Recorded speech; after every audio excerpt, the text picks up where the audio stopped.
At ayan na nga, nadali na nga. Ako muna si Kenshin, batang Montalban. Pagka-uwi ng bahay, inasikaso na kagalaw ni Mami para bumaba yung fever ko. Always prepared ang Mami. Lagi kaming may gamot sa bahay para in case magkaroon ng sakit. Tulad niyan. Share ko lang pag nagkakasakit ako, gusto ko dinadala kagad ako ni Mami kay Chabiring. Si Chabiring pala ang favorite kong manghihilot at magtatawas. Nung malit ako, yung kwento ni Mami, pag naririnig ko si Chabiring, umiiyak na ako. Pero ngayon, ako na nagpipilit kay Mami Delino kay Chabiring kasi feeling ko gumagaling kagad ako. Yang ginagawa niya sa akin, hinihilot niya ako.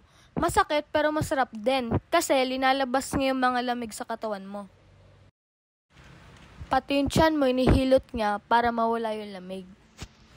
Feeling ko kasi pag dinadala na kay Chabiring, 2 to 3 days magaling na ako.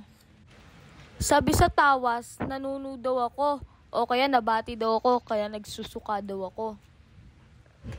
Pwede din daw nalamigan yung tiyan ko kaya hinilit niya din na daw. 16 years na kami naniniwala ni kay Chabiring kaya gumagaling kagad kami.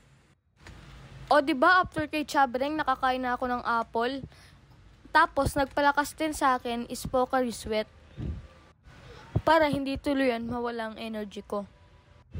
At dahil nga nagsusuka ko, importante talaga ang Pocari Sweat. Hindi din kami nawawalan ng apple sa bahay. Kasi nga, an apple a day keeps the doctor away. Medyo gumaganda na yung pakiramdam ko dyan kasi simpleng love nut lang naman.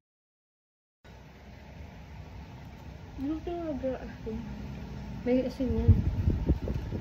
Wala tabang ka lang. At kinabukasan, nakapag-breakfast na nga.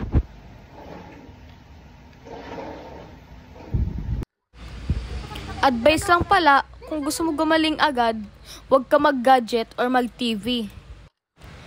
Para hindi ka mabinat. Nga pala, simpleng sakit lang napapagaling ni Chabiring. Kung 3 araw na yung sakit mo, magpa-doktor ka na. O, diba pabibo na? Means, magaling na. So, habang nagpapalakas ako, ginagawa ko lang, nagbabasa lang ako. Para mas mabilis gumaling. At 2 days lang, magaling na ako. Yun lang. At ayan na nga, nadali na nga. Ako muna si Kenshin, batang Montalban. Pagka-uwi ng bahay, inasikaso na kagalaw ni Mami para bumaba yung fever ko.